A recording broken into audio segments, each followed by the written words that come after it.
తెలంగాణ ప్రాజెక్టులు కట్టినప్పుడు తానెప్పుడూ అడ్డు చెప్పలేదన్నారు ఏపీ సీఎం చంద్రబాబు. ఏపీ ప్రభుత్వం చెప్పిందొకటి చేసేదొకటని అన్నారు తెలంగాణ మంత్రి ఉత్తమ్. పాలమూరు రంగారెడ్డి ప్రాజెక్టు సహా గోదావరి జలాలపై నిర్మించే ప్రాజెక్టులకు చంద్రబాబు అడ్డు చెప్పారన్నారు. ఈ రోజు కిందన ఇది వాళ్ళు వదిలిపెట్టిన నీళ్లే పోలవరానికి వస్తాయి.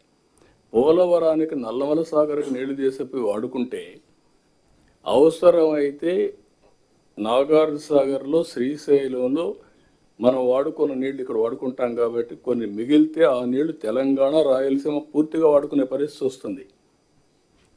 నేను ఆ మాటే చెప్పాను. మీకు ఏ విధంగా నష్టం ఇది మీరు చేసినప్పుడు నేను ఏమాత్రం కూడా అబ్జెక్ట్ చేయలేదు, చేయకూడదు కూడా. తెలుగు జాతి ఒకటే, అందరం కలిసి పని చేసుకుంటా అని చెప్పాం. పాలమూరు రంగారెడ్డికి ఆంధ్రప్రదేశ్ ప్రభుత్వం అబ్జెక్షన్ చెప్తుంది. కృష్ణా నదిపై అన్ని ప్రాజెక్టులు అబ్జెక్షన్ చెప్పారు.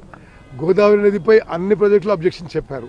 మరి వాళ్ళు చెప్పిన దానికి చేసిన దానికి తేడా ఉందని మాత్రం స్పష్టంగా తెలియజేస్తారు. తెలంగాణలో కాంగ్రెస్ ప్రభుత్వం, ముఖ్యమంత్రి రేవంత్ రెడ్డి గారి నాయకత్వంలోని కాంగ్రెస్ ప్రభుత్వం కృష్ణా నదీ జలాల్లో, గోదావరి నదీ జలాల్లో మన నీటి వాటాని, మన నీటి హక్కులు కాపాడడానికి అన్ని ఫోరంలో, అన్ని స్థాయిలో మరి పోరాటానికి కొనసాగిస్తామని చెప్పి మనం చేస్తాం.